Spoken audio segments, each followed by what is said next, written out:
welcome back to this channel, and today we're looking at how to sign up on the Cowrywise app. Now, we've downloaded the Cowrywise app. We want to sign up on it. You want to create an account. How do we do this? First thing you're going to do is tap on sign up.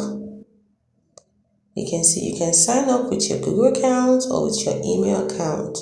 But if you already have an account, just simply sign in by tapping on this. We don't have an account, so let's sign up with our email account. It's easiest to sign up with your Google account. Just tap on sign up with Google account. So after clicking on sign up with Google account, you're going to create a PIN because your PIN adds an extra layer of security to your Cowrywise account. You have to enter a 4-digit PIN, strong 4-digit PIN, and then confirm the PIN. Once you're through with that, you click on done.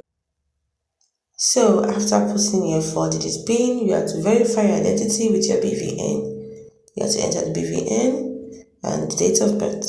So if you want to know why you need to enter BVN, it's because it will help them verify your full name, your date of birth, and gender, nothing else. After inputting your BVN, you input your date of birth and then you click on verify BVN. And if your BVN is verified, you see this information here. Your BVN information has been verified. Then you tap on continue. Welcome to Cowrywise. So once you come in, you're going to get a welcome home video message like this. So you watch it, it's 1 minute 24 seconds. And once you've watched it, then you finally open your app. So that is how to create or sign in or sign up on Cowrywise account. Hope you found this video helpful.